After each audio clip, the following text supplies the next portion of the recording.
Dear. Valid people.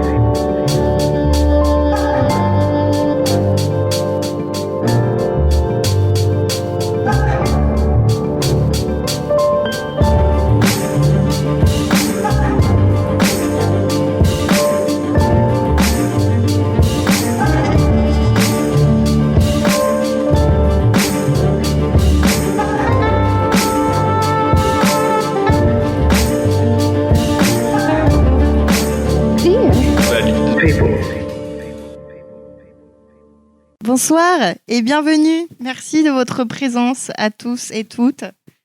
Je m'appelle Camille, pour ceux et celles qui ne me connaissent pas. Avec Damien, Juliette, on a créé l'association Dear Valid People. Donc, c'est une association montpelliéraine qui permet de valoriser, visibiliser les personnes handicapées, qui permet de détabouiser aussi la question du handicap, en tout cas à travers le média qu'est le podcast chez nous. Et puis, on essaie petit à petit d'avoir différents projets. En tout cas, l'idée, c'est de pouvoir visibiliser ce sujet et aussi les discriminations qui y sont liées, à savoir le validisme. Mais on va y revenir. Pour le point technique, on parle dans des micros pour mieux se faire entendre, c'est une chose.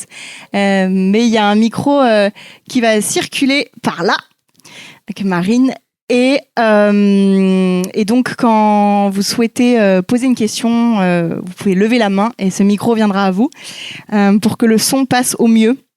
Car après, cette conférence est enregistrée et disponible en podcast sur toutes les plateformes d'écoute et YouTube. Et voilà, et c'est déjà pas mal. Nous, on fait des conférences une fois par mois à la Gazette Café, au Carrousel, une fois par trimestre au Quartier Généreux, Albert Ier. Bon, bref, vous pouvez nous suivre sur les réseaux sociaux, nous retrouver et suivre l'actualité. Voilà pour les infos nous concernant. Aujourd'hui, on va parler d'écologie avec toi, Mathilde François. Merci, bonsoir déjà. Oui, bonsoir. Je suis ravie de parler de ce sujet avec vous et d'être avec Dear Valid People. Trop bien, merci à toi. On se suit mutuellement sur les. On se suit mutuellement. On se connaît à travers le magnifique monde qu'est les réseaux sociaux. Et qui finalement a pas mal de bénéfices, justement, c'est de nous faire se rencontrer. Donc ça, c'est pas mal. Juste pour faire un mini point d'introduction, le sujet de l'écologie et du handicap, il est assez important pour moi et je vois plein de liens, mais je me rends compte qu'en parlant autour de moi, les liens n'étaient pas si logiques pour beaucoup de personnes. Donc c'est très chouette qu'aujourd'hui on fasse ces liens et que on les concrétise, on les verbalise réellement. Donc, il va y avoir pas mal de sujets qu'on va aborder et beaucoup de ressources aussi. Et toutes ces ressources, elles seront consultables ensuite sur ce podcast en question ou même après, vous restez avec nous et pour parler plus en détail. Voilà. Mathilde, qui es-tu ? Pourquoi es-tu là ? Est-ce que tu peux te présenter brièvement ?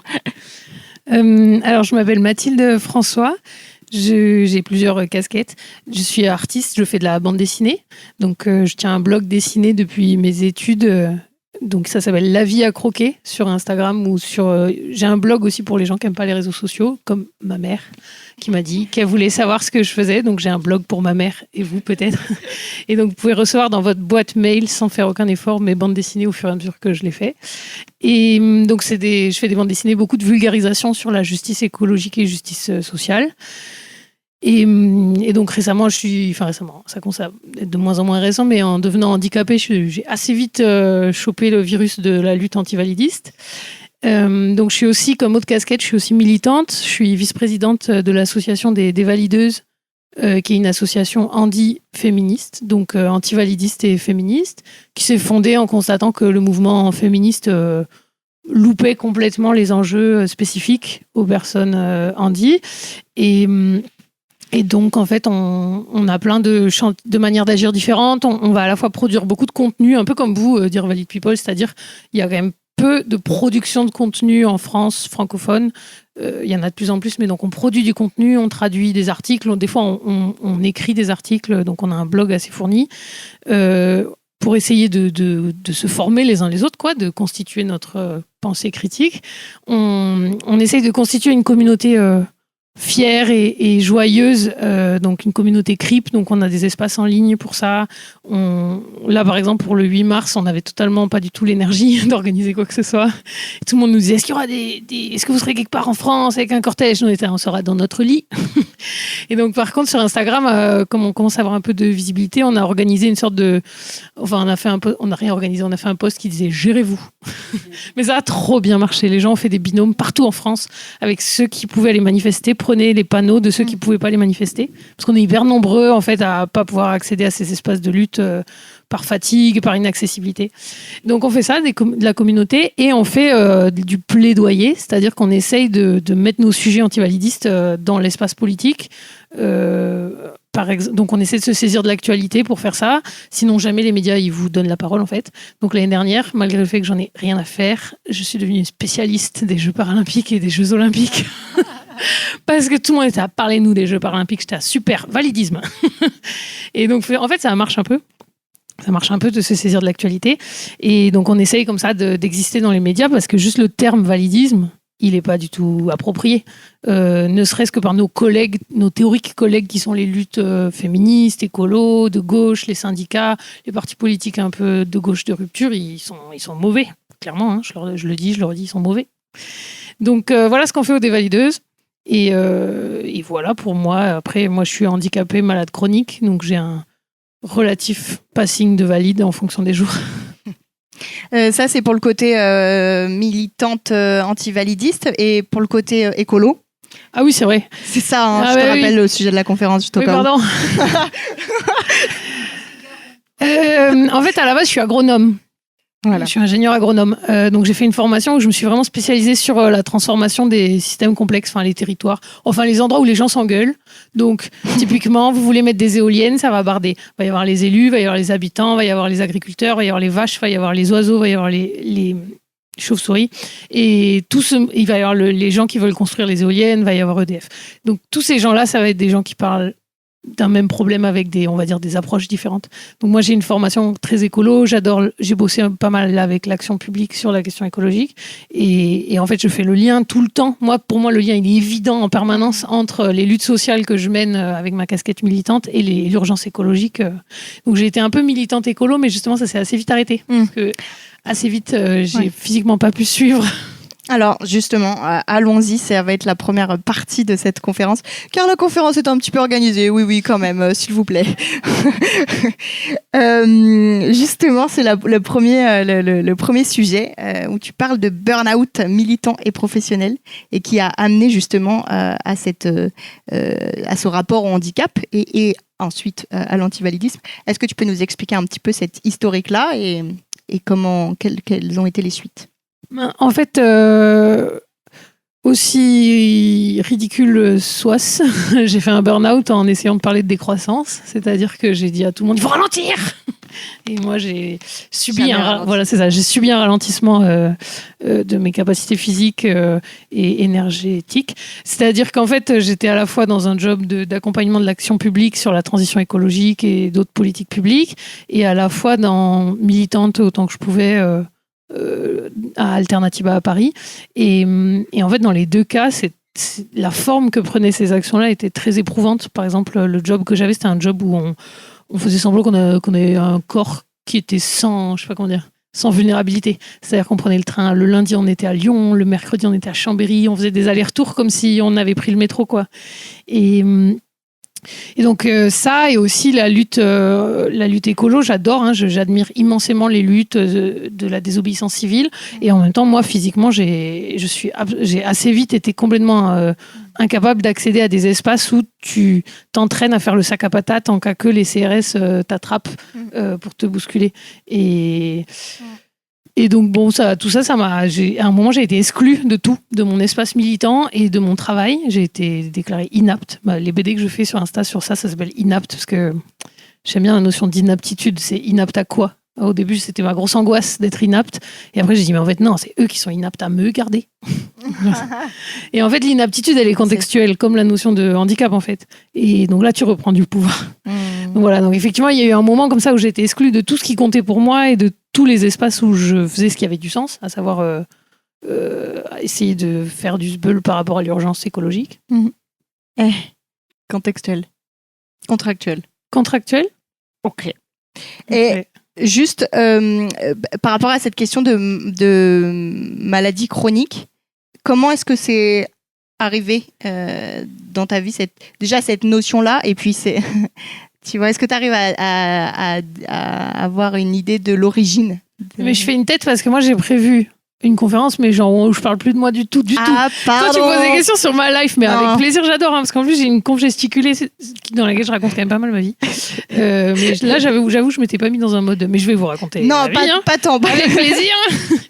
Ma mère dit tout le temps, arrête de raconter ton dossier médical à tout le monde. Ah, waouh.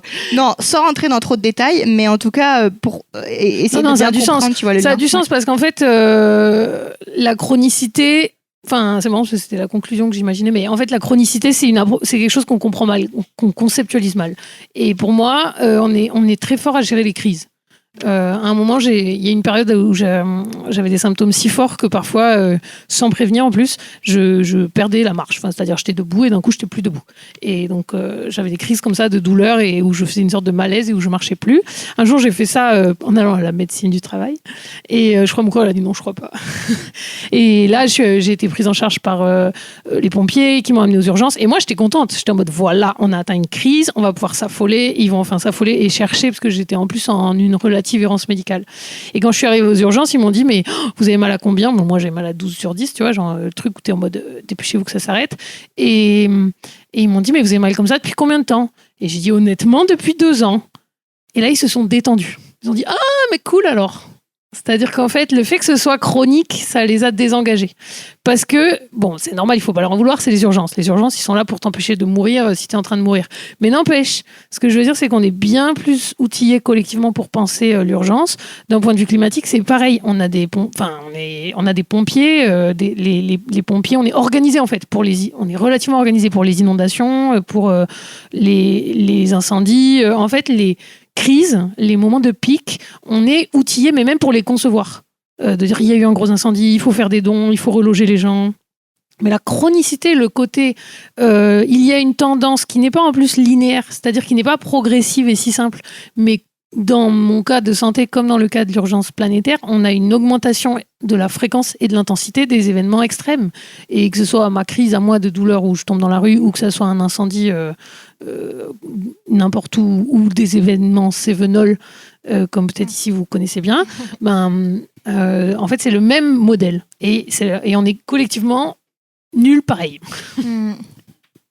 Donc ça c'est pour la chronicité. Et effectivement, je l'ai pris dans le nez. Enfin, j'ai vraiment payé cher le fait qu'on est mauvais collectivement sur la chronicité.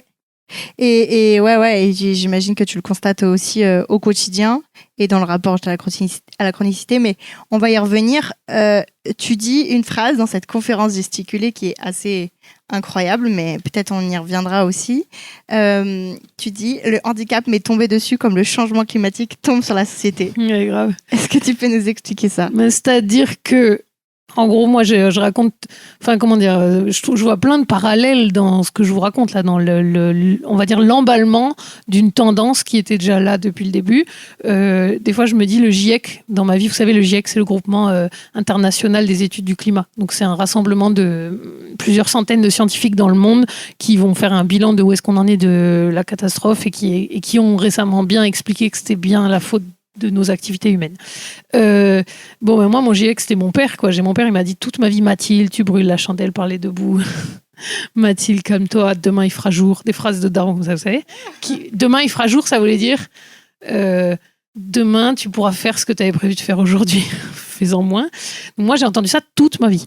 Et donc, je dis ça m'est tombé dessus au sens où il y a aussi le côté de t'es dedans pendant longtemps, autant dans le changement climatique que dans le handicap, avant de nommer la chose. Tu vois ce que je veux dire? C'est-à-dire que moi, j'ai été longtemps dans des situations où mon état de corps et de psychique m'empêchait de plein de choses. C'est-à-dire que pendant plusieurs mois, presque plusieurs années, il y a plein de choses auxquelles j'ai renoncé, il y a plein de difficultés que je me suis retrouvée à compenser. Et seulement après 2 ou 3 ans dans cette situation, je me suis dit, mais c'est ça le handicap ? Je suis handicapée. C'est-à-dire que ce terme-là, on en a tellement une définition étriquée et essentialisante. C'est-à-dire qu'on en fait une définition, il y a les handicapés et les pas handicapés, alors que t'inquiète pas que 80% des handicaps sont acquis. Donc les gens qui sont pas handicapés, les valides, ils sont valides pour le moment. Ça, c'est une information essentielle, je trouve. Parenthèse, vous avez une pancarte chez les dévalideuses où elle est en manif qui a écrit, ou sur laquelle il y a écrit « Vos corps valides sont éphémères ». Oui, c'est un slogan qu'on aime beaucoup. C'est Rizzo Boring, qui est une artiste qui l'a premièrement réalisé.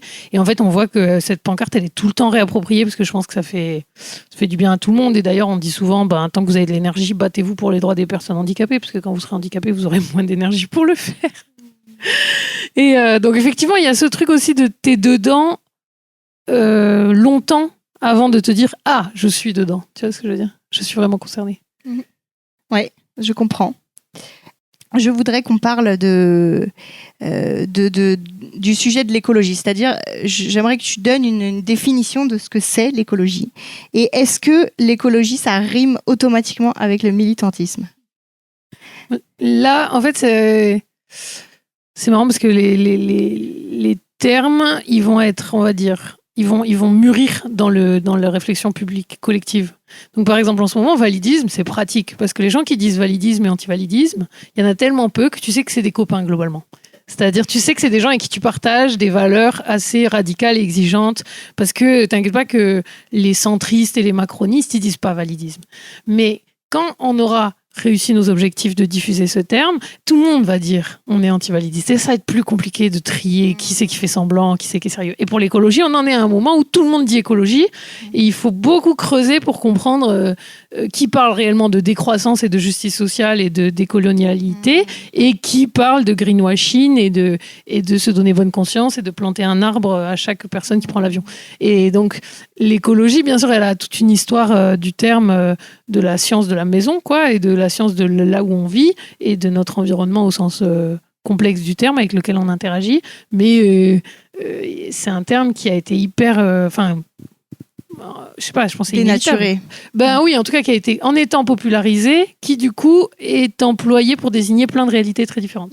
Donc non, bien sûr que non, ça rime pas avec militantisme et puis même ça rime avec plein de militantismes différents. Il y a des gens qui vont être, par exemple... il y a plein de courants différents. Même parmi les gens qui se pensent très militants, il va y avoir des gens qui vont être très décroissants, donc vraiment pour l'organisation de la réduction de la production. Et il va y avoir des gens qui vont être beaucoup plus pour une approche écologique, on va dire, très dans la lignée de Jean Covici et donc du Shift Project et de Carbone 4, donc dans une approche très bilan énergétique, tout au nucléaire, avec, oui, bien sûr, une réduction des besoins, mais une approche très, très ingénieresque. Et il va y aussi avoir une écologie d'extrême droite. Et ça, c'est très important de le dire. On en est à un point où l'écologie fasciste existe et il faut s'outiller un peu pour la débusquer parce que justement, elle est terriblement validiste. C'est-à-dire que pour ça, je vous recommande vraiment les lectures de Antoine Dubiot, Dubiot avec AU à la fin. Il a écrit un livre qui s'appelle Écofascisme, dans lequel il décortique. Et donc, il raconte très très bien comme il y a parfois une sorte d'affinité entre le discours écologique et le discours d'extrême droite. Par exemple, sur la question de la naturalité, de dire il y aurait des espèces et des espèces endémiques, des populations endémiques, donc il y a des humains qui devraient appartenir à leur écosystème d'origine, donc en gros les blancs en Europe et les pas blancs en dehors de l'Europe. Enfin, je vous la fais courte. Vous voyez ce que je veux dire ? Et en fait, cette espèce de calcage, un peu de biomimétisme dans la réflexion, c'est très... ça passe bien. En fait, il y a des gens écolos que je connais qui ont dit pendant les dernières campagnes municipales qu'ils écoutaient Marine Le Pen parler d'écologie et qui mettaient un assez long temps avant de commencer à pas être d'accord. C'est-à-dire, c'est bizarre, j'étais d'accord pendant au moins 10 minutes. Parce qu'elle va dire des trucs de relocalisation, mais quand elle parle de relocalisation, le discours derrière, ça va être aussi un discours hyper de préférence nationale et du coup de fermeture des frontières et du coup de racisme et de xénophobie.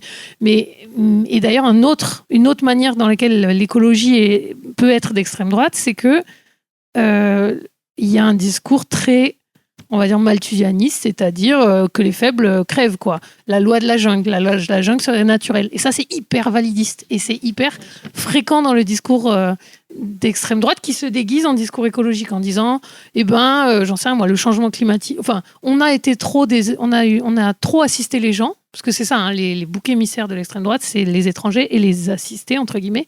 Et donc, toute personne perçue comme vulnérable est un ennemi du récit d'extrême droite. Et emballer ça dans une déco soi-disant écologique, le discours, c'est les vulnérables, si on arrête de les aider, il y en aura moins et on va purifier une certaine comment je peux dire des mots bien là, on va purifier entre guillemets l'humanité. Vous voyez ce que je veux dire ? Et ça, en fait, c'est des discours qu'il faut aller lire entre les lignes. Donc, écologie, c'est tout ça. Il y a un rapport dans l'essence même du terme d'écologie, un rapport quand même à la lutte des classes. En cherchant. Ça, c'est parce que tu as une vision très écologie, justice sociale. C'est génial que cette vision, mais juste. Bien. Mais quand même, ils ont pas téléchargé le plugin qui va avec. J'ai tapé définition écologie sur. Non, peut-être je te dis des bêtises. En fait, j'ai tapé la phrase que je vais te dire, c'est un militant syndicaliste brésilien qui s'appelle Chico Mendes dans les années 50 et qui a longtemps été engagé dans la lutte contre la déforestation amazonienne et qui dit l'écologie sans lutte des classes, c'est du jardinage. Ah oui. Oui, j'aime trop, j'ai un t-shirt avec ça dessus. Ouais, carrément, il y a des affiches et tout comme ça. Complètement. Et génial. Enfin, moi, ça m'a beaucoup parlé, mais je comprends que ça puisse être complètement détourné et que l'essence même du terme d'écologie soit détournée et dénaturée, quoi. Est-ce qu'on peut parler un petit peu pour revenir aussi sur le sujet de la question du handicap, la maladie chronique, la chronicité, etc. Quelle place on donne aux personnes handicapées dans les luttes militantes et notamment écolo ? Et pourquoi est-ce qu'on a besoin d'elles dans ces luttes-là ? En fait, c'était une question hyper ouverte et assez naïve aussi que je me suis posée, mais que je pense qu'on peut se poser aussi. Se dire, mais finalement, leur place n'est peut-être pas là. Et auquel cas, et en plus de ça, de par la fatigabilité dont tu parlais aussi avant, peut-être qu'il y a d'autres chats à fouetter, quoi. Non, c'est des bonnes questions. Déjà, sur la question de la lutte, c'est vrai que aux dévalideuses, on travaille beaucoup à ça, j'allais dire à lutter pour que la lutte soit accessible. Je vous dis, on a des objectifs. On veut être là pour râler. On veut avoir le droit de râler, nous aussi. Et c'est vrai en plus. C'est-à-dire que concrètement, on a travaillé à produire des supports. Bon, là, on est en train de le refaire. On a fait un guide de l'accessibilisation d'un événement. Et après, parfois, on a donné des formations à des orgas qui organisaient le truc le plus difficile à accessibiliser de l'histoire, c'est des prides ou des manifs. Ça, c'est très compliqué, quoi. Dès que ça se déplace et que c'est en ville et que tu maîtrises pas les flics, ni les mouvements de foule, ça commence à être un gros niveau de complexité.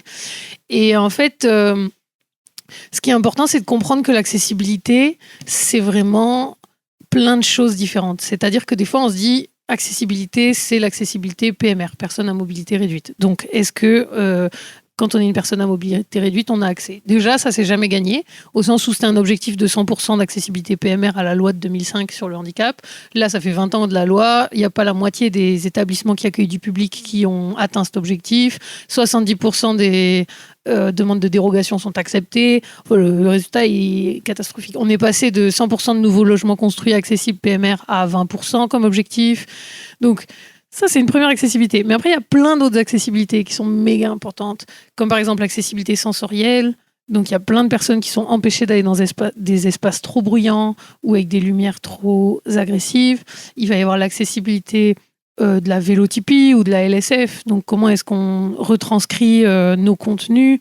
Il va y avoir l'accessibilité de l'information. C'est-à-dire, un des trucs super intéressants, important à comprendre, c'est qu'il y a une charge mentale de l'enfer quand on a des enjeux d'accessibilité.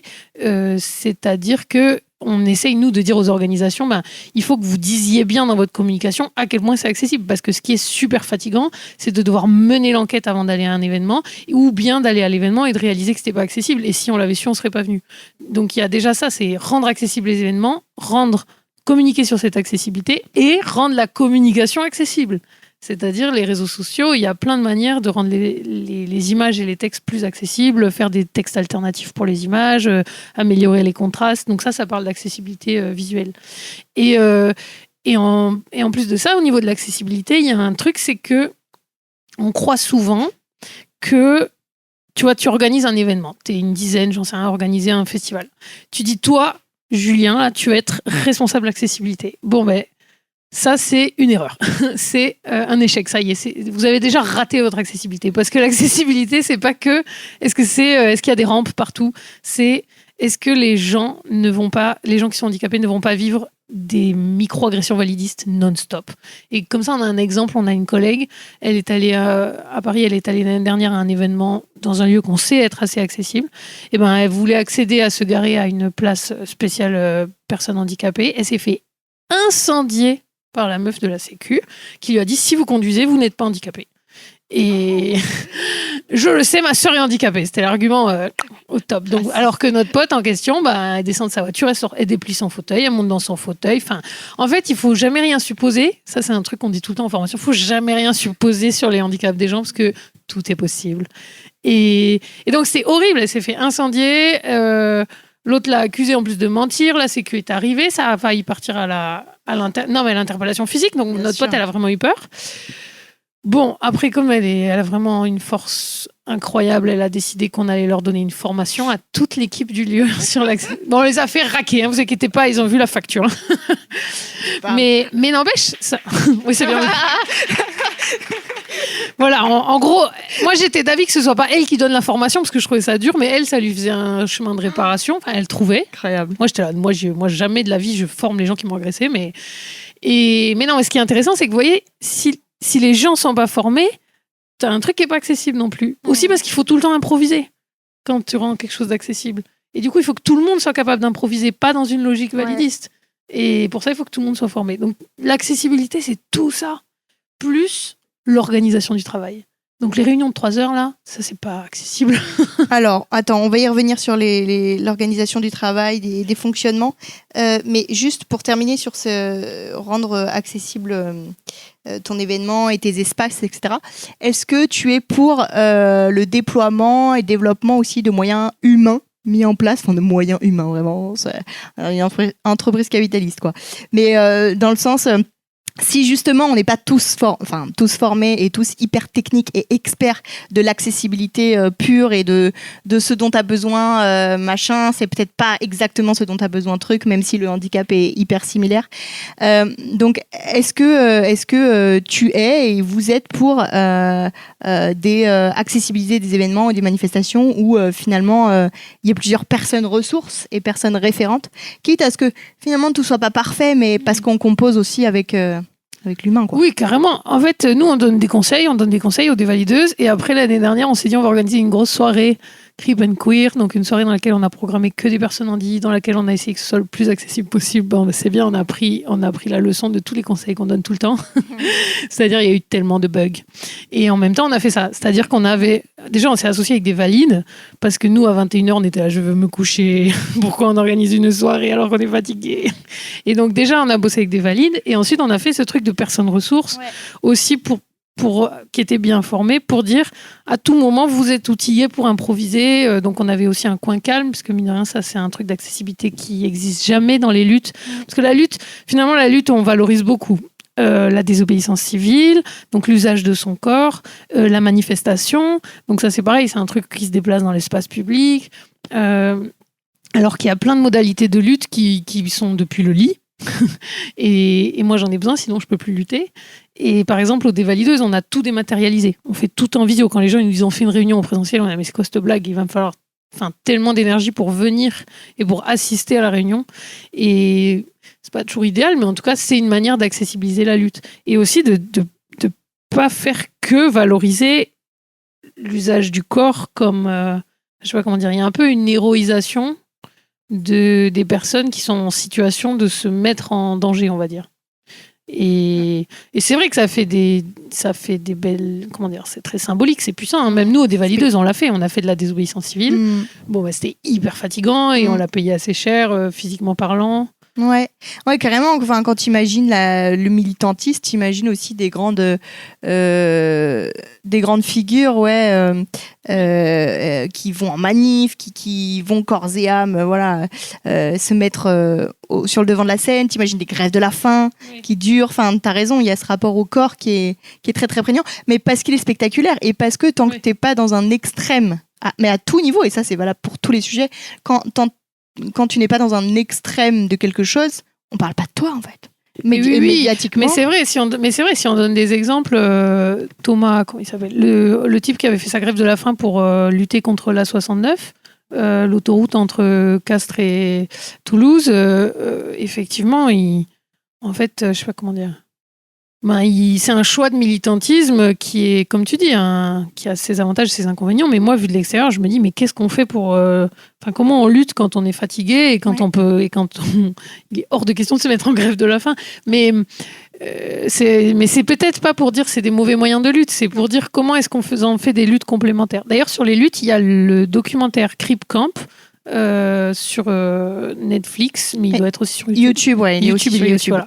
Et dans lequel on voit les luttes aux États-Unis des collectifs antivalidistes pour le 504, c'est le texte aux États-Unis qui dit qu'on n'a pas le droit de discriminer les personnes handicapées. Parce qu'avant l'existence de ce texte, tu pouvais dire à une personne qui rentre dans ton restaurant, ah mais non, nous on sert pas les handicapés.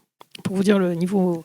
Bon, enfin, je vous dis niveau moyenâgeux, mais là, Trump et compagnie, ils sont en train de revenir dessus. Mais et bon, donc là, dans les modes de lutte, ils ont fait plein de trucs. Ils ont fait des rassemblements, ils ont occupé un immeuble. Et dans un autre film qui s'appelle Tout commence avec nous, ou When Barbara Met Alan, ça, c'est sur les luttes contre le Téléthon en Grande-Bretagne. Là, ils font des trucs vraiment... Je sais pas comment dire. Là, ils se mettent en jeu. Donc, par exemple, ils vont avec leur fauteuil, les militants, et ils se menottent aux essuie-glaces d'un bus. Donc, ils se mettent devant le bus et ils se menottent comme ça, le bras devant l'essuie-glace. Ils sont là. Donc là, si vous démarrez, vous m'écrasez. Donc, on est coincé. Et c'est des trucs de gros bourrins. C'est vrai. Mais d'ailleurs, là, tu cites le film, le docu Crip Camp. Et d'ailleurs, la The figure de proie militante antivalidiste Judith Human, c'est ça, Judith Human. Elle a fait une grève de la faim. Et elle a lancé... Et oui, c'est ça. Ils sont enfermés, dans un... Ouais, c'est ça. Ils sont enfermés pendant 25 jours. Donc voilà, il y a quand même eu à un moment donné aussi cette réappropriation de je mets mon corps sur le devant de la scène. Mais complètement. Et nous, on l'a fait avec les Dévalideuses. On a organisé, alors tenez-vous bien, on a organisé le blocage du métro invalide. Parce qu'on pensait que les Dévalideuses bloquent invalides, ça allait faire la une de tous les journaux, c'est trop bien comme blague. Donc, c'était pas exactement ce qui s'est passé. Mais on était très fiers de nous. Et en même temps, c'était très éprouvant. Et moi, j'étais en charge de la sécurité. Et on s'est posé des questions qu'on pensait jamais se poser. On s'est dit, est-ce que si on est embarqué en garde à vue, les auxiliaires de vie ont le droit de venir? Ou bien, est-ce que c'est dans leur contrat? Ou bien, est-ce qu'elles peuvent être en colère qu'on les ait obligées de venir en garde à vue? Mais si elles ne viennent pas en garde à vue, enfin, des questions comme ça, tu vois. Du coup, moi, dans le brief, au début, j'étais là, est-ce que tout le monde a ses ordonnances? Parce qu'en fait, tu as le droit d'avoir des médicaments en garde à vue si tu as ton ordonnance. Enfin, moi, tout le monde était là avec son cahier d'ordonnance. Vous savez, on est tous avec 400 000 médicaments. Donc, on est là, oui, j'ai mes ordonnances, bon courage. J'espère qu'ils l'ont, tu vois, tel médoc, tel truc. Enfin bon, donc... et en même temps, il y a un côté absurde. L'autre jour, il y avait un rassemblement pour les 20 ans de la loi handicap. Un rassemblement officiel avec des associations gestionnaires contre lesquelles on se bat un peu parce qu'elles ont un monopole et qu'on est contre l'institutionnalisation.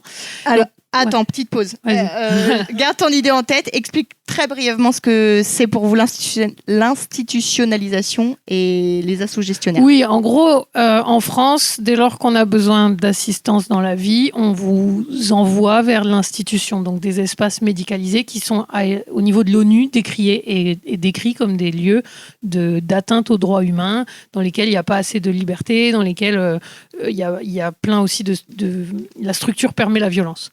Donc le mouvement contre ça, c'est le mouvement pour la désinstitutionnalisation qui lutte pour la vie autonome, pour dire chacun, quel que soit notre niveau de dépendance et nos besoins d'aide, on a le droit de vivre chez soi et de décider si on veut manger des frites à 3h du matin, avec qui on veut sortir, qu'est-ce qu'on veut faire de sa journée, comment on veut s'habiller.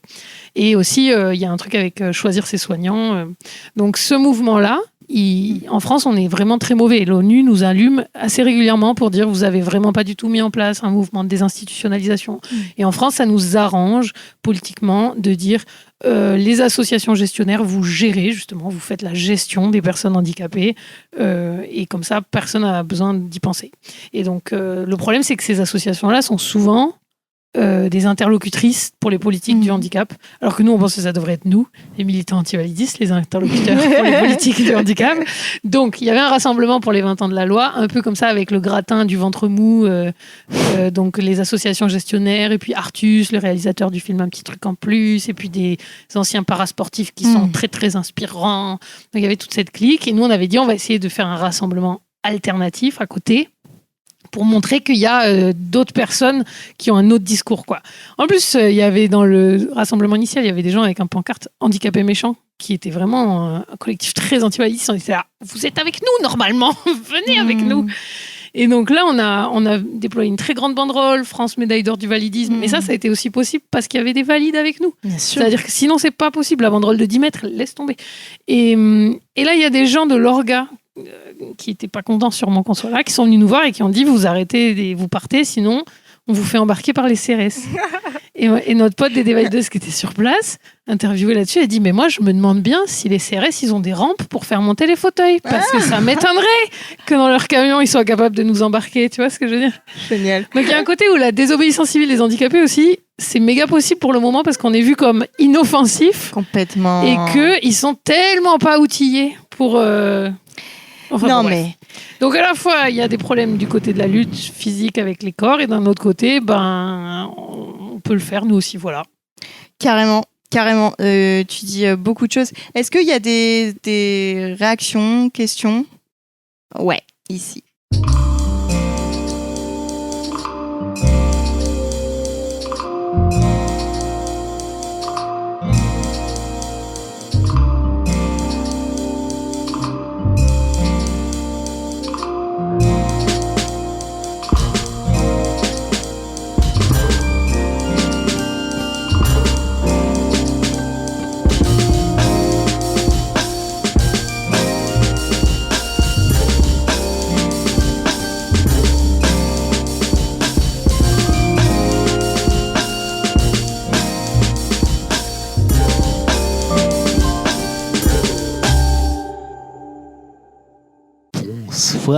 Bonsoir Mathilde. Moi, j'aimerais bien revenir un petit peu sur l'aspect écologie. Là, on a beaucoup parlé de l'accessibilité, surtout de les facettes qui ne sont pas toujours prises en compte. Il y a quelque chose aussi qui me gêne beaucoup dans l'accessibilité aujourd'hui, c'est qu'elle est vue par la logique de la norme, de checklist, où on va mettre des croix et ça y est, on est accessible.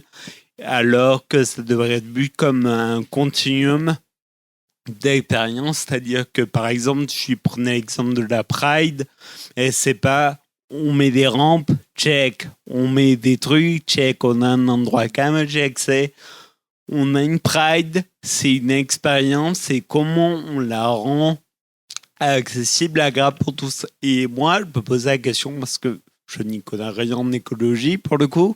Est-ce qu'il y a cette problématique? Est-ce qu'on va trop voir l'écologie comme une checklist et on check et on dit c'est écolo, alors qu'en fait, c'est pas du tout ça de la logique à avoir? C'est marrant comme parallèle, ça marche bien. Si, ça marche bien comme parallèle, c'est-à-dire que on va dire, on pourrait dire il y a plusieurs niveaux enfin moi je le vois comme ça, il y a plusieurs niveaux de prise de conscience, et donc effectivement un peu niveau 1 ce serait de se dire il y a une checklist, si je mange pas de viande et que je prends pas l'avion on va y arriver, mais ça c'est un peu les chrétiens démocrates, c'est un genre de position politique en mode si tout le monde est une bonne personne, à la fin la somme de tout s'arrange, quoi. Alors qu'aujourd'hui, bien sûr qu'il ne faut pas prendre l'avion et pas manger de viande, mais franchement, si on pouvait tomber sur les ultra riches et leur coller des impôts qui servent à la transition écologique, vous pourriez manger de la viande. Hein. Et enfin, c'est pas vous pourriez, mais il faut vraiment prioriser, quoi, l'impact. Et donc effectivement, on a besoin de transformation structurelle. Question des échelles, ouais. Voilà, on a besoin de transformation structurelle, et c'est pour ça que moi je parle de décroissance, au sens où on a besoin de repenser l'intégralité de notre rapport à l'exploitation, Au à la vivant. production, au vivant, au travail aussi. Et ça, c'est un endroit qui est hyper lié. Le travail, c'est vraiment un objet qui fait le lien entre les luttes antivalidistes et les luttes écolo. Et je pense d'ailleurs, c'est un peu ça la stratégie qu'on doit avoir quand on veut faire des ponts entre les luttes, c'est se dire quels sont les objets concrets sur lesquels on trouve des enjeux communs. Donc là, le travail, c'est un objet de lutte, de dire on va transformer le travail, ce sera à la fois écolo et à la fois antivalidiste. Il y avait une autre question. Tu viens d'y répondre. Pratique. Attendez. Ouais. Ah oui, on va redéfinir des trucs, ça m'étonne pas ça. J'aurais besoin Vas-y. que vous redéfinissiez, Ah oui. s'il vous plaît, Ouais. pour vous, qu'est-ce que c'est le validisme Oui. et l'antivalidisme. Parce Ok. que vous utilisez ces Oui, termes-là Oui. comme merci. si c'était acquis. Moi, j'entends ça pour la première fois. Ah, bah déjà, trop bien d'être là. Merci. Merci, Voilà. oui, merci beaucoup. Merci. Et c'est vrai que je me suis demandé en arrivant si à Ouais. dire Valid People, il fallait que je redéfinisse En ou pas. fait, vous êtes arrivé un petit peu après, non? Enfin, c'est pas forcément trop pour vous pointer du doigt, mais c'est que il y a un petit peu toujours les mêmes têtes qui reviennent et qui ont un peu aussi l'habitude de ce terme. Et à un moment donné, je me suis demandé direct dès le début quand on a parlé, je dis, est-ce qu'on l'introduit ou pas, le définit?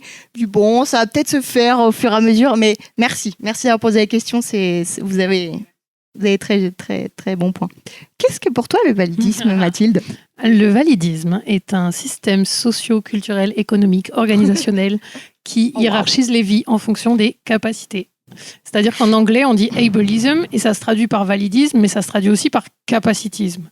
C'est-à-dire que on hiérarchise, on a une valeur sociale différente en fonction de nos capacités physiques et psychiques. Et c'est comme ça que et ça se traduit par des tas de discriminations comme le racisme et le sexisme. Les personnes handicapées ont moins accès aux études supérieures, moins accès au logement, moins accès aux droits en fait, aux droits fondamentaux. Et par exemple, les femmes handicapées sont plus exposées aux violences conjugales, 39% contre 19% des femmes valides sont plus exposées aux violences sexuelles, par exemple du fait de l'institutionnalisation dont je parlais tout à l'heure. Et en fait, on va dire le validisme, ça va se traduire par plein de formes différentes. Il va y avoir les discriminations structurelles dont on a parlé, d'accès aux droits, d'accès à l'emploi. Il va y avoir des toutes petites micro-agressions validistes, comme quand quelqu'un à qui vous décrivez votre situation de maladie ou bien qui vous voit en fauteuil dit « Ah mais moi, si j'étais dans ta situation, je me suiciderais. Oh. » Et ça, par exemple, c'est hyper Classique. fréquent. Et c'est des phrases où la personne a dit quelle horreur ta vie, quoi. T'es là, mais... Et en fait, il y en a plein, des choses comme ça. Et ouais, moi de manière trop bien. Moi, j'allais juste ajouter que souvent la première phrase que je dis, c'est que c'est une vie qui est conçue par et pour des gens qui sont valides Oui, et voilà. normés, avec vraiment une question de norme, quoi, de valide au sens de être debout sur ses deux jambes, avoir une certaine taille, un certain poids, certain rapport à la vitesse, à la productivité Oui. et tout. Des choses qui sont d'ailleurs très peu questionnées, qui sont très acquises en fait. Des Oui. choses on se questionne Oui. pas de se dire peut-être qu'à un moment donné je serai moins rapide que ça. Mais c'est grave du déni, mais on va tous vieillir en plus. Enfin, le rapport avec la vulnérabilité, on est mauvais. Alors, je suis très heureuse que tu ailles sur ce point, car je peux citer mon petit chiffre. Damien, il en a marre, mais bon, tant pis. Dis tes chiffres, En dis tes fait, chiffres. l'ONU qui dit que dans les pays où l'espérance de vie dépasse les 75 ans, donc comme la France, chaque individu passerait en moyenne 8 à 10 ans de sa vie handicapé, en situation de handicap. J'adore ce chiffre. N'est-ce pas, hein? Merci. Merci pour ce chiffre. J'adore ce chiffre. Je vais le mettre juste à côté de 80% des handicaps sont acquis. Carrément. Et vos corps valides sont éphémères. Enfin, c'est vraiment ça pour moi. Et je trouve ça tellement saisissant. Quand j'ai vu cette phrase, je pense que ça m'a fait un électrochoc de me dire waouh, mais en fait, tout ce que je pensais de me dire, mais tu sais, cette lutte pour les personnes qui sont dites minorisées, alors que bon, en fait, 20% de la population, j'appelle pas ça non plus une minorité. Mais en fait, dites minorisée, c'est de te dire, mais en fait, à un moment donné, c'est toi demain, c'est ton enfant après-demain, c'est ta mère aujourd'hui. Enfin, il y a un truc de, en fait, la question de l'accessibilité, la question du rapport au handicap, elle est maintenant, quoi. Elle est à saisir dès à présent. Et d'ailleurs, pour définir le handicap, bon, la définition de la loi, elle n'est pas dans l'idée, elle n'est pas si mal parce qu'elle intègre la notion d'environnement, c'est-à-dire on est handicapé au sens où on est empêché d'accéder à sa vie citoyenne et à sa vie sociale du fait de notre environnement et de nos capacités physiques et psychiques. Je résume court. Et en fait, ça c'est génial parce que j'ai une conf gesticulée dans laquelle je demande souvent aux gens dans la salle qui se considère handicapé ici. Et après, je prends quelqu'un au premier rang qui n'a pas levé la main, qui se considère pas handicapé et qui a des lunettes. Et je lui dis, vous là, vous avez des lunettes. Et quand vous n'avez pas vos lunettes, vous pouvez conduire, vous pouvez lire, vous pouvez travailler. La personne en général est myope comme ça. Elle est là, alors non, je peux pas conduire, je peux pas lire, je peux pas travailler. T'es là, bon ben voilà, donc toi t'es pas handicapé parce qu'il y a des lunettes, parce qu'on a des opticiens, parce que t'es remboursé. Si t'avais pas tes lunettes, tu serais handicapé. Donc cette question de handicap, elle est relative à notre organisation. Et ça c'est un truc, rien que ça, c'est énorme comme concept, parce que pour le moment, le handicap, on le voit comme la définition de ce que l'essence de ce qu'est une personne, alors que c'est très contextuel. Et c'est là que ça rejoint l'écologie, justement. C'est là que la question de la justice sociale dans l'écologie, elle est au cœur, parce que par exemple, les personnes handicapées sont surexposées dans la question du changement climatique. L'ONU raconte à quel point on est effectivement surexposé parce qu'il y a, dans tout ce qui est pour la gestion de la crise, de l'évacuation par exemple, rien n'est conçu pour les personnes handicapées. Parce que, comme tu disais, le monde est conçu pour des valides, par des valides. Et il y a aussi des... Comment dire ? Il y a des tas de chiffres comme ça qui vont faire les croisements. Par exemple, Oxfam travaille bien sur la question de l'écologie sociale et dit la canicule de 2003 a occasionné plus 160% de mortalité en Seine-Saint-Denis parce que c'est le 2e département le plus pauvre de France. C'est-à-dire qu'on meurt plus parce qu'on est plus pauvre ou alors on devient plus handicapé parce qu'on est plus pauvre. Et donc ça, c'est pareil. C'est une question éminemment écologique de dire qu'est-ce qui aussi produit du handicap. Dans mon cas, j'ai une maladie chronique dont les diagnostics explosent déjà parce qu'avant, on n'en avait rien à foutre des bonnes femmes qui avaient mal, mais ensuite, parce qu'on a une surexposition aux pesticides. Et en fait, ça, c'est hyper connecté de dire on est handicapé, mais aussi comment on devient handicapé. On est quand même le nombre de maladies inflammatoires, de dysfonctions immunitaires, d'allergies. En fait, toutes ces maladies-là, elles explosent. Et, enfin, pas récemment, mais il y a 3-4 ans, il y a l'INSERM, donc l'Institut national de la recherche de la médecine, qui a publié un rapport pesticides et santé. Bon, bah, dedans, il y a 40 pages sur, par exemple, l'endométriose, sur la responsabilité des pesticides dans l'endométriose.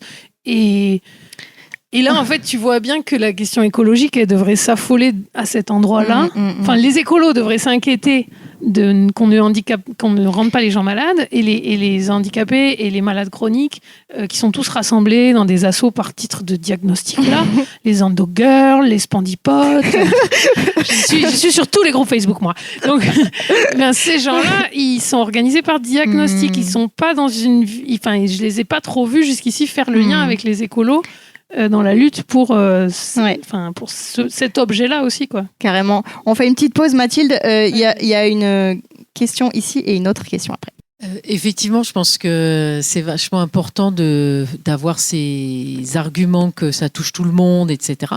Et je pense qu'il y a un autre argument, et j'ai souvent entendu des gens le dire, qui est que les quelques années dans sa vie où on pousse une poussette d'enfant, on se rend compte à quel point, en fait, ça serait mieux pour tout le monde si des quantités de formes d'accessibilité, y compris les sous-titres pour sourds et malentendants et tout ce qu'on veut au cinéma, ça servirait à un tellement plus grand pourcentage de gens que ceux auxquels on pense immédiatement. C'est un argument qui revient souvent et je pense qu'il fait un bon effet à certains... Quand tu vas obtenir des trucs, genre il est possible que des élus, ça leur fasse bon effet de se dire un truc pareil. Et en même temps, dans les luttes anti-validistes, des fois, on a un peu les nerfs parce qu'on est en mode... En fait, même si on était 3, on pense que vous devriez rendre le bazar accessible. Et du coup, il est à double tranchant. Mais c'est comme tout, c'est un outil. C'est un argument, on le met dans la poche à côté des chiffres. Et c'est pareil, la question c'est qu'est-ce qu'on veut obtenir quand, donc à qui on sort les arguments. On parle stratégie, là, on parle pas... sainteté et pureté du discours. J'aimerais revenir sur les pesticides. Donc, je crois que ça se dit les PFAS ou un truc comme ça. Il y a les PFAS, ouais, c'est une partie des polluants. Et donc, c'est ceux qui créent l'endométriose et le SOPK. Ça concerne quand même 10 personnes menstruées, 10% des femmes et des personnes menstruées. Et moi, donc, qui suis atteinte de SOPK, j'essaye de prendre des vitamines, de manger équilibré, de faire super attention. Bon là j'ai commandé une poêle en inox pour éviter les trucs défales, tout ça, mais je me dis en fait à chaque fois je me réempoisonne. Bon, je fume un peu à côté aussi, mais bon, on ferme la parenthèse. Mais à chaque fois je me dis ouais je me réempoisonne alors qu'à côté de ça je fais tout. Mais ça passe aussi par tout ce que je continue à ingérer Et en fait, je m'handicape à chaque fois parce que le SOPK, c'est hyper handicapant, mais beaucoup plus que ce qu'on peut imaginer. Et en fait, je me dis, mais qu'est-ce que je n'ai pas encore regardé? Oui, mon canapé, il y a sûrement des PFAS dedans, mes vêtements. J'essaye d'être écolo en achetant beaucoup d'occasions, tout ça, mais c'est quand même des trucs. Et en fait, c'est sans fin. C'est sans fin, mais tu le racontes très bien. En fait, tu racontes très bien comment est-ce que, justement, l'écologie et le handicap produisent des injonctions contradictoires individuelles qui rendent complètement fou. Et c'est pas une formule psychophobe, c'est vraiment, ça rend fou. C'est-à-dire, moi, je suis comme toi, c'est-à-dire que j'ai essayé de mettre en place toute une routine au quotidien pour réduire l'impact des polluants dans ma vie.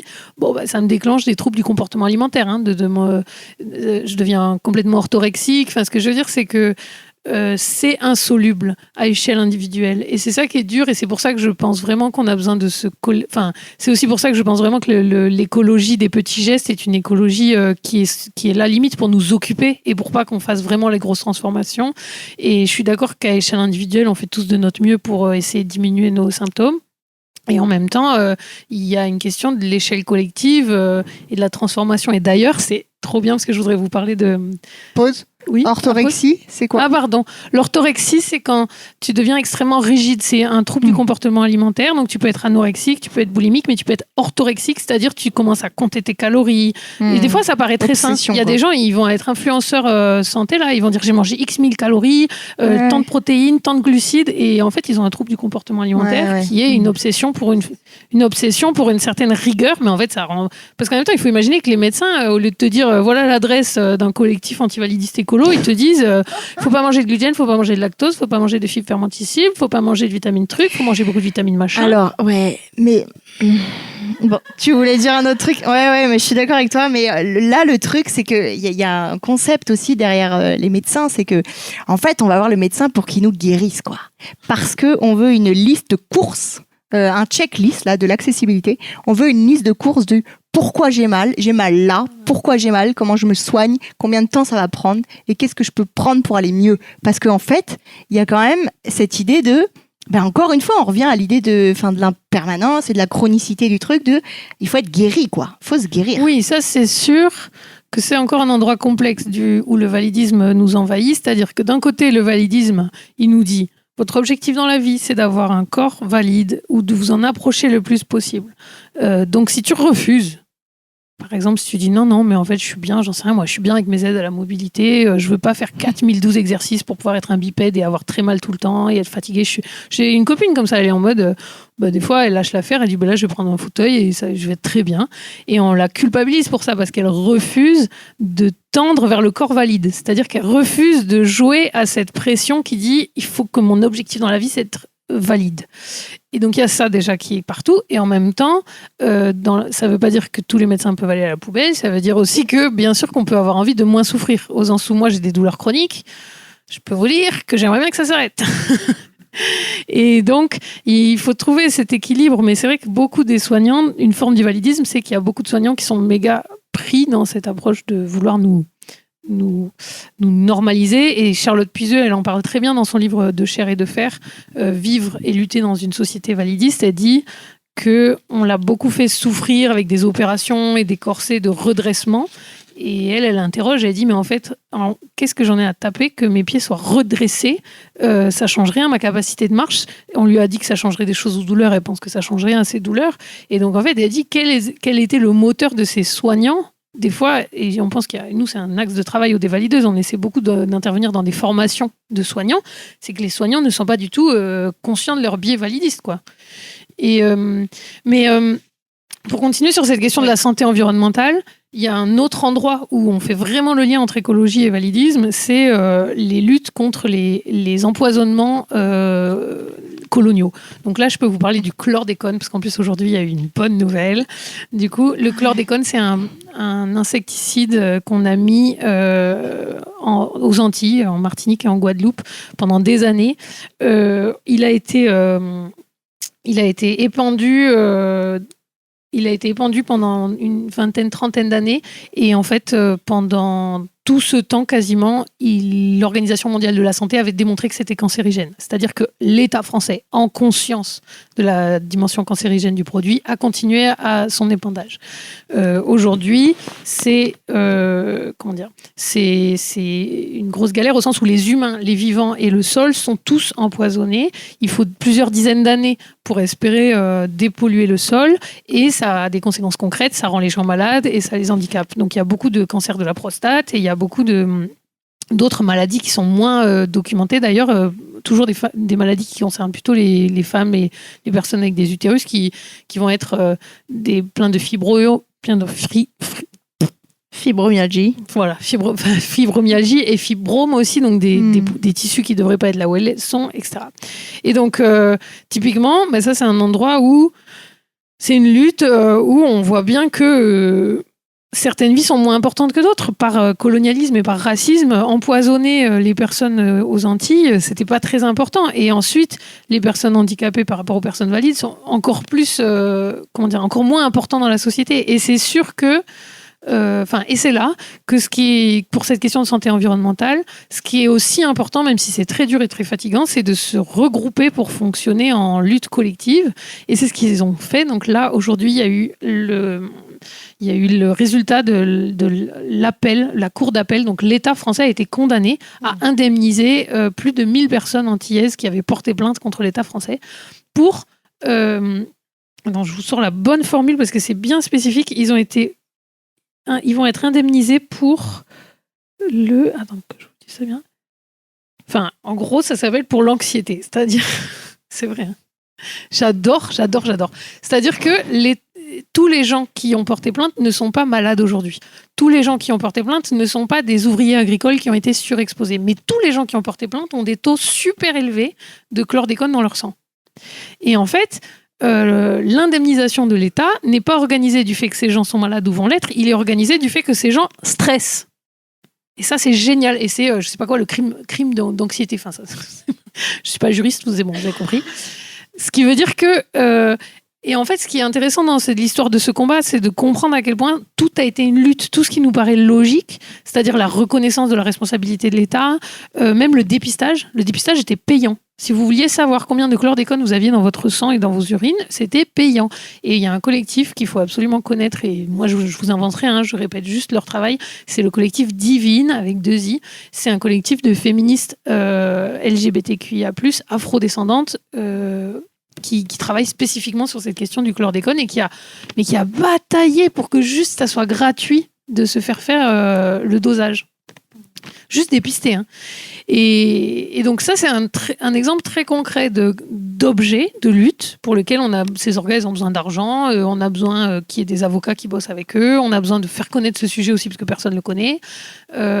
Et c'est un endroit de lutte entre écologie, validisme et décolonialité. Trop bien, hyper parlant, hyper intéressant. C'est un cas d'écocide. Oui, carrément. Chlordécone, ok. Oui, enfin, j'espère bien qu'on parle d'écocide, sinon ça veut dire qu'il faut se battre pour que ça soit reconnu. Enfin, en fait, c'est ça qui est hallucinant, en fait, c'est que tout ce qui devrait être, qui vous viendrait, la responsabilité de l'État français, mais même la mise en place de réparation, c'est pas fait. Hein. La dépollution des sols, ils sont pas en route, ils sont pas à fond. Bien sûr. Justement, on parle de la question de la reconnaissance. Tu as utilisé plein de termes ce soir qu'on ne connaissait pas avant, rien que le terme d'écocide. Moi, avant qu'on parle de la conférence, je ne l'avais jamais vu en quelque part. Et aussi par rapport à nous, à la recherche d'invités sur cette question de écologie / handicap, ça a été très compliqué de trouver des invités, contrairement à d'autres thématiques. Et donc, me poser la question, justement, pourquoi, selon toi, comment on peut réussir, encore une fois, à introduire des termes. C'est comme le terme validisme, là, il faut introduire le terme d'écocide, en fait. Qu'est-ce que tu dis ? Tu dis comment c'est possible, en gros, de construire la lutte à la jonction des deux thématiques ? Comment on peut la rendre plus visible ? Parce que là, on se rend compte, même pour nous, que ça a été assez invisible. comment déjà dans des milieux qui sont favorables à accueillir ces militants handi, ou en tout cas accueillir les questions de lutte sociale, des colonisations et du rapport au handicap, comment on fait pour intégrer les personnes handi dans ces milieux qui sont de fait un peu plus favorables, mais... En fait, moi, c'est ce que j'ai essayé de faire, parce que l'approche très théorique, j'adore, ça me berce, mais je pourrais vous la faire pendant des heures, vous dire à quel point on exploite les vivants et on a objectifié les corps. Et il y a un livre très bien qui s'appelle Brave Bête de Sunora Taylor qui raconte le lien entre le spécisme et le validisme, et qui dit, moi c'est un truc que j'ai entendu d'une nana de l'assaut L214, vous savez, l'assaut contre l'exploitation animale. Elle a dit, un jour on était à une conférence ensemble, elle a dit, vous savez que les poules en batterie, elles sont en douleur chronique. Et moi j'étais là, les poules, elles sont en douleur chronique. Ça m'a choquée. Mais bien sûr que c'est logique en fait. Mais le fait qu'elle le dise à toutes les poules, elles ont mal comme moi tous les jours. Ça m'a vraiment giflé. Et en fait, donc il y a tout un corps, enfin pas énorme, mais il y a quand même des gens qui ont écrit. Il y a un autre livre qui s'appelle Exploiter les vivants, qui raconte bien de justement comment les vivants, que ce soit nos corps ou bien les vivants qu'on exploite du sud global aussi, parce qu'il y a beaucoup d'exploitation des corps du sud global, et aussi les vivants au sens les non-humains, toute cette approche par l'exploitation qu'on retrouve aussi dans le travail et que vous allez pouvoir retrouver dans l'écriture, dans le livre que je vous recommande absolument, qui est assez facile à lire, qui s'appelle Travailler moins pour vivre mieux, de Céline Marty, qui est une philosophe qui a fait sa thèse sur André Gorz, qui est anarchiste. Si je dis pas de bêtises, je suis pas très forte en cours en truc. Mais en tout cas, elle dit des trucs géniaux, du genre, tout ça c'est la faute à Sarkozy. Non mais c'est vrai, parce que, donc tout ça c'est un champ théorique qui dit que, si je peux vous la citer 3 secondes, elle dit. Comment vous dire ça ? Elle dit la rationalité économique productiviste a envahi les sphères de notre existence. C'est-à-dire on a normalisé dans un récit commun qu'il fallait tout optimiser dans nos vies, y compris nos temps libérés du travail. Et donc, par exemple, elle, dans son livre, elle fait un peu l'histoire de ces concepts, au sens où on les prend comme la norme aujourd'hui. Mais par exemple, Sarkozy, il a beaucoup dit il y a ceux qui se lèvent tôt et ceux qui ne sont rien, entre guillemets. Enfin, toujours cette dichotomie de comment si tu t'exploites bien, tu es une bonne personne. Tout ça, c'est un champ théorique. Et c'est pas, moi, j'aime bien, je trouve ça passionnant, mais c'est pas très efficace, c'est pas très opérationnel. Et donc, la question de comment on fait, je pense, c'est qu'il faut qu'on invite des gens concrets. Donc, par exemple, inviter Divine, le collectif sur le chlordécone, inviter collectif Vietnam Dioxine, qui est un collectif qui lutte pour la reconnaissance de la responsabilité de la France et dans le fait d'avoir, pareil, fait empoisonné avec l'agent orange au Vietnam les gens et les sols. Et eux, pour le coup, ils ont organisé la plainte. Ça, c'est pareil, c'est concret. Donc, ils ont organisé une plainte et en fait, ils ont trouvé la seule personne qui pouvait porter plainte, qui s'appelle Trantonia, qui est en fait, à la fois, elle a vécu vraiment les épandages elle-même quand elle était petite fille. En même temps, elle est française parce qu'à un moment, elle a eu la... c'est quoi la médaille là, qu'on donne à tout le monde La Légion d'honneur. Elle a eu la Légion d'honneur, elle est devenue française et elle est en France. Donc en France, c'est un des pays, il n'y a pas tous les pays où c'est possible, où on peut faire un procès international. Donc elle a pu, mais si elle ne porte pas plainte, personne ne porte plainte. Elle a pu porter plainte contre Monsanto pour la responsabilité de l'écocide dont on parle, qui rend malade, qui handicape sur plusieurs générations. Et elle a perdu. En appel, elle a perdu et elle a été condamnée à verser 1 500 € de dommages à intérêts à Monsanto pour le truc là, quand tu critiques quelqu'un et qu'ils ne sont pas contents. Voilà, diffamation. Et ce que je veux dire, c'est que c'est des cas concrets. Et après, un autre endroit, c'est l'association Henri Pesna, qui est un type qui a organisé la lutte des gens qui étaient contaminés par l'amiante. Et donc, il y a un film qui s'appelle Les Sentinelles de son fils, Pierre Pesna, qui raconte cette lutte. Et en fait, toujours le bilan du type, le type, il dit tout le long du film, il dit tu peux pas aller tout seul contre les grands méchants. Si tu veux un vrai objectif politique comme condamner Monsanto, tu peux pas partir tout seul. Tu dois te grouper et t'outiller et organiser la matérialité de ta lutte, c'est-à-dire trouver de l'argent, trouver des avocats, avoir des objectifs atteignables aussi, du genre, si on veut la dissolution de Monsanto, moi je trouve ça un super objectif, mais à quelle échelle de temps ? Enfin, il faut faire des choses atteignables. Voilà. Donc je dirais que c'est ça qu'il faut faire, c'est trouver des objets d'ancrage concrets et des gens qui portent ces objets-là. Ouais. On a 2 interventions, Mathilde.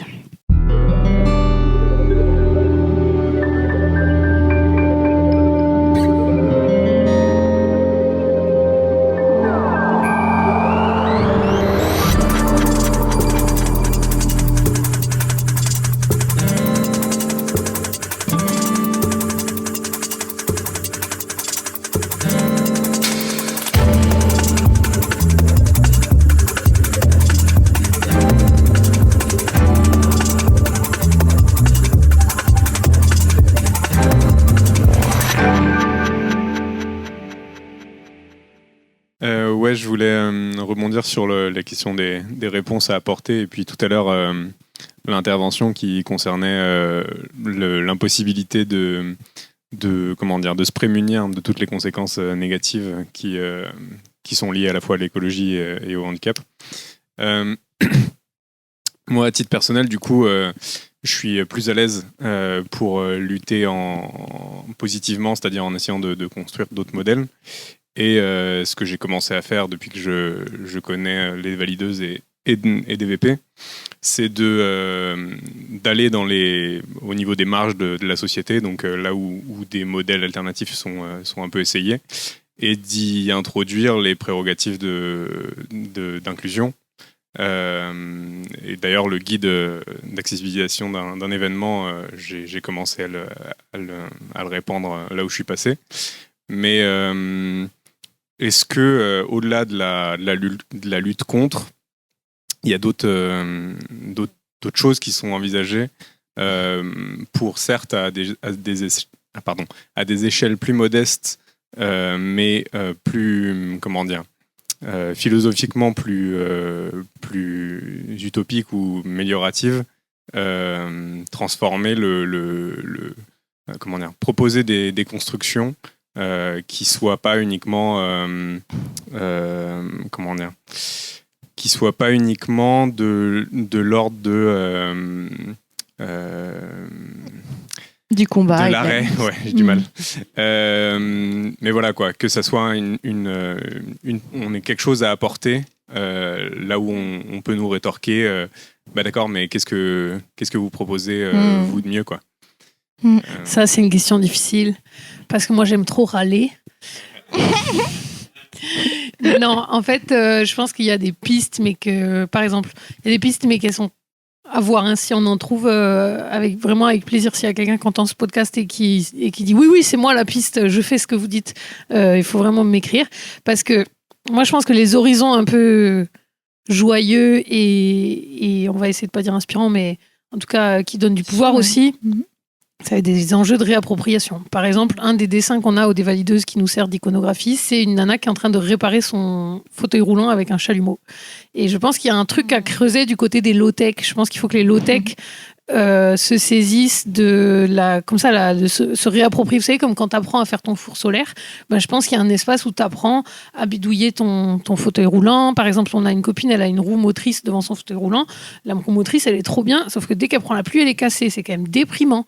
Et le jour, surtout qu'elle habite à Paris, donc autant vous dire que c'est souvent. Et en fait, je me disais, mais quand même, elle est prisonnière de cette espèce de circuit où tu dois aller tout le temps faire réparer ta roue. Et donc, je me disais, mais comment on pourrait bricoler, tu vois? Et en même temps, on n'est pas très outillé. Enfin, moi, je vois bien, j'adorerais savoir bricoler et réparer ma voiture. Mais déjà, quand j'ouvre la voiture, il n'y a que du numérique et des circuits électriques. Ouais. Alors qu'à une époque, il y avait un peu plus, c'est un peu plus bricolable. Donc, je pense qu'il y a un axe du côté du low-tech et de la réappropriation des projets aussi, parce que par exemple, ne serait-ce que construire des rampes, franchement, c'est génial de dire allez, on apprend à construire des rampes, ou bien on apprend à construire des mobiliers variés et accueillants pour les différents corps, les différentes corpulences. Et donc ça, c'est un truc un peu intéressant. Parce qu'en plus, tu crois que tu sais faire jusqu'au moment où tu fais. Hein. Nous, on a organisé une soirée dont je vous parlais tout à l'heure. Il y avait une scène, tout le lieu était accessible sauf la scène. Parce que ça aussi, c'est un truc dans l'accessibilité. On croit toujours que le public est handicapé, mais pas les artistes. Bien sûr. Donc, la scène n'était pas accessible, mais nous, on avait une programmation 100% handi. Donc, il y avait des personnes en fauteuil. Et on a les copines, l'asso lesbienne avec laquelle on bossait, ils ont dit t'inquiète, on va faire un atelier brico-butch et on va faire une rampe. On va la bricoler, la rampe. Et donc, ils ont fait leur calcul, mais la scène, elle était 1 mètre de haut. Donc, la rampe, elle faisait 35 mètres de long pour avoir la bonne inclinaison. Ouais. Et du coup, après, ils sont revenus, ils ont dit on a fait les calculs et ça n'a pas marché. Hein. Et ça, c'est génial parce que tu dis ouais, une rampe, tout le monde peut faire une rampe. Non. Et après, combien de poids elle peut supporter ta rampe? Parce qu'on a des copines, des fois, on va dans un endroit, il y a écrit c'est accessible PMR et on nous dit il y a une rampe, mais par contre, votre fauteuil, s'il fait plus de je sais pas combien de kilos, vous pouvez pas prendre la rampe. Donc en fait, il y a un endroit du côté du low-tech déjà à explorer, je pense. Et après, il y a les utopies positives, je pense que, je sais pas comment dire. Effectivement, pour moi, la question de l'accessibilité, c'est aussi très organisationnel. Et donc, je fais pas mal d'accompagnement aux organisations. On part des questions d'antivalidisme, mais après, on transforme la manière dont on se partage le travail. Et donc, ça peut être ça aussi. l'utopie. C'est-à-dire, pour moi, par exemple, un grand principe organisationnel qui va intégrer les enjeux des corps fluctuants, qui va intégrer le fait que parfois on est KO et parfois on est en forme, qui va intégrer le fait de la fatigabilité, ça va être de dissocier les fonctions des personnes. C'est-à-dire, oui, tu peux avoir décidé qu'il y a un chef dans ton groupe, mais le chef, ça tourne. C'est un chapeau et tu changes le chapeau de personne. Et ça, ce truc de dissocier les fonctions des personnes et du coup de rendre chaque fonction, on va dire, que tu peux la transmettre quoi, à ton voisin, ça c'est une utopie organisationnelle. Mais c'est pas très facile d'en faire des posts inspirants dans des médias comme Kaizen. C'est des choses beaucoup plus dans la pratique et qui demandent d'avoir des itérations et de bosser en réflexivité, de se dire qu'est-ce qui s'est passé, pourquoi on a souffert et on recommence.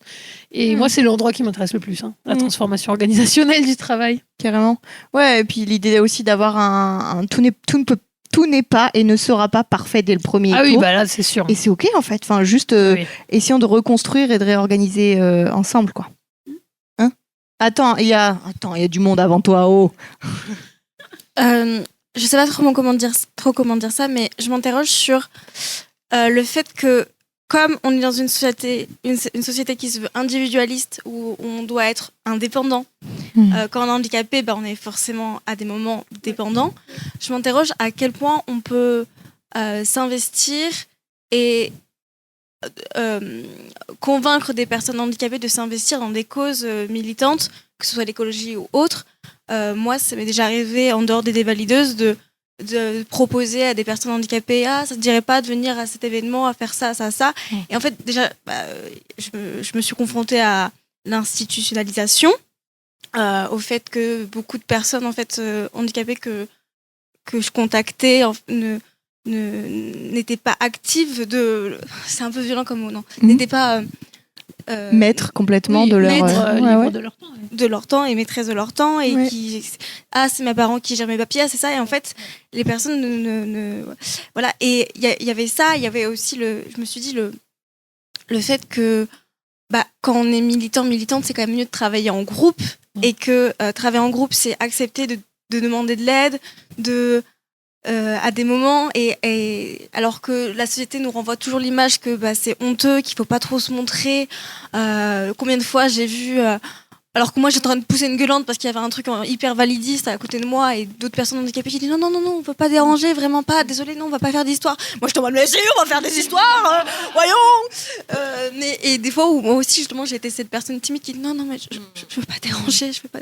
Et du coup je me demande comment on peut vraiment s'investir et convaincre les gens de s'investir là-dedans, alors que elles sont déjà, je sais pas comment dire.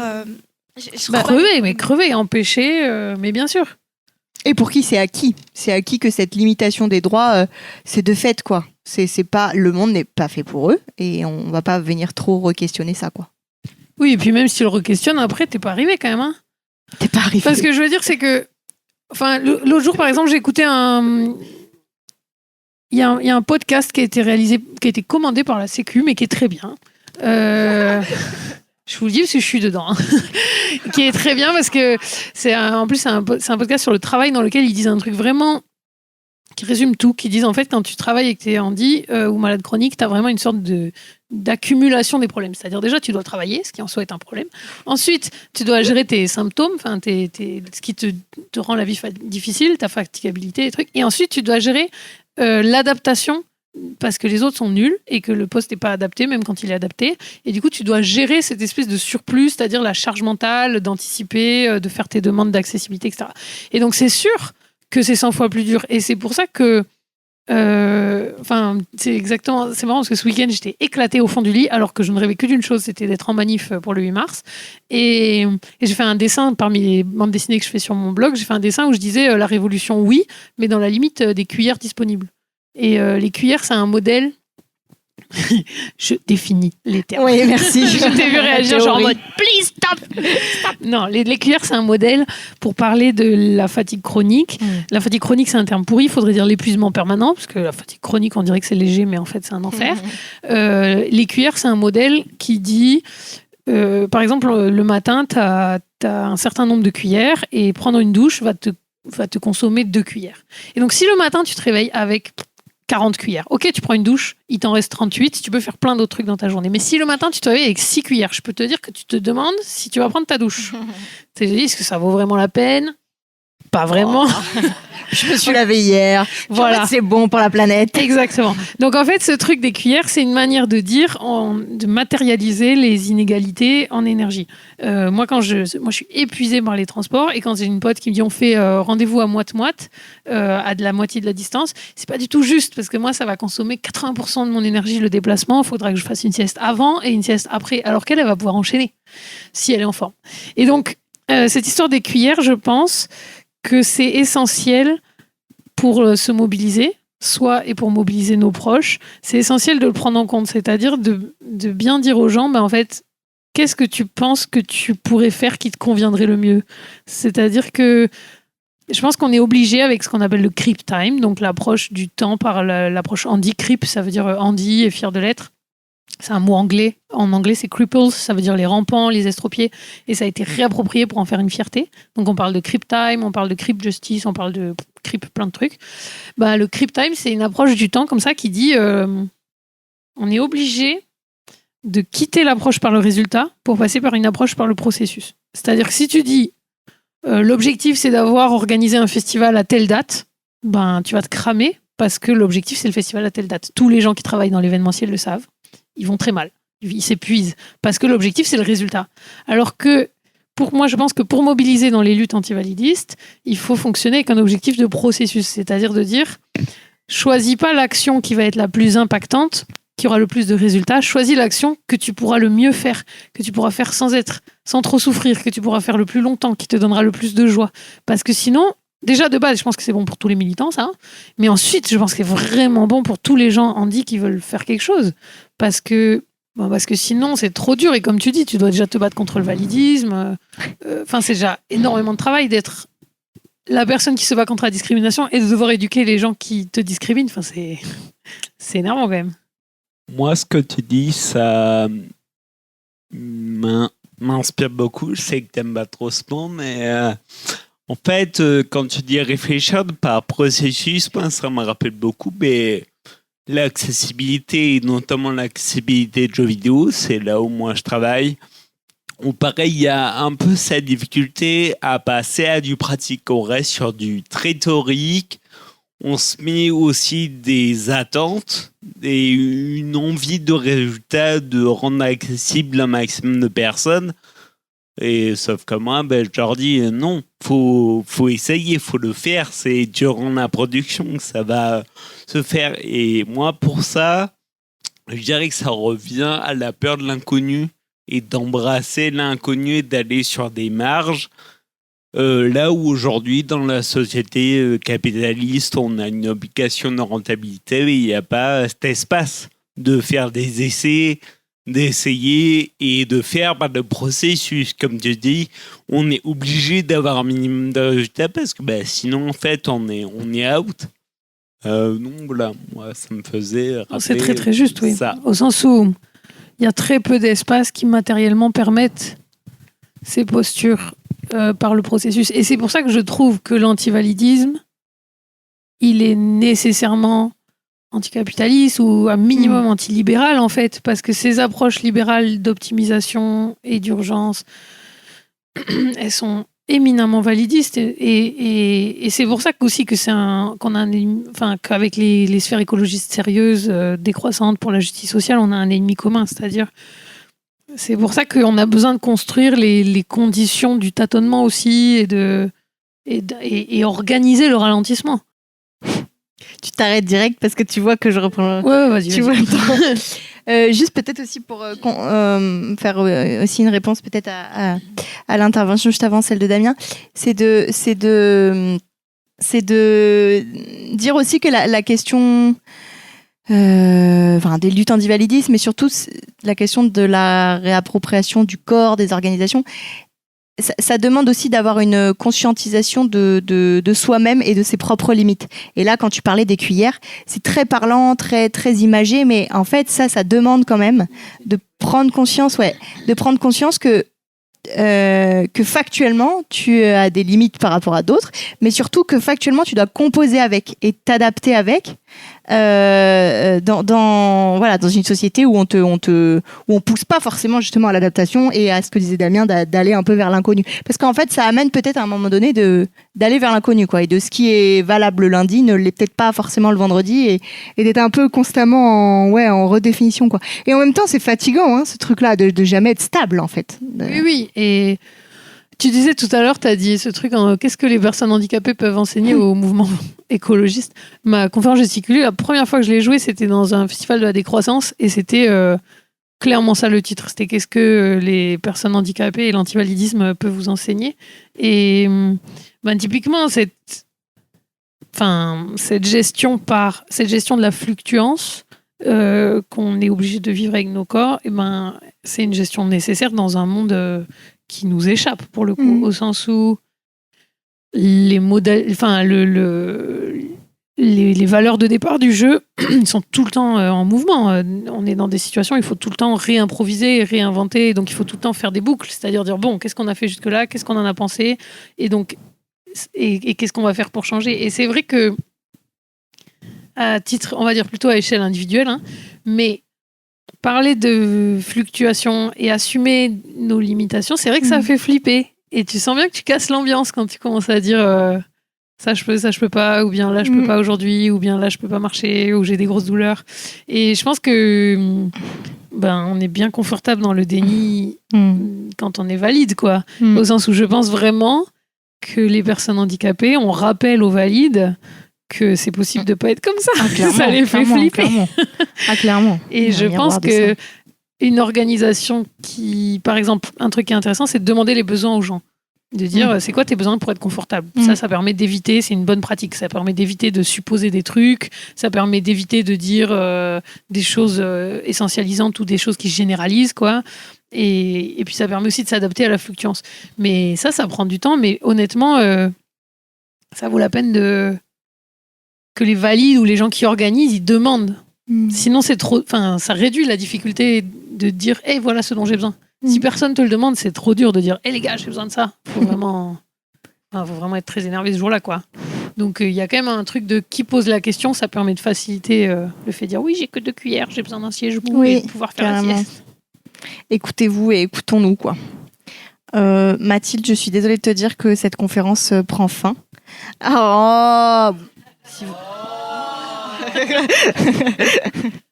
Merci infiniment d'être intervenu pour cette super conférence, et merci à vous d'avoir été présents ce soir. Oui, merci beaucoup.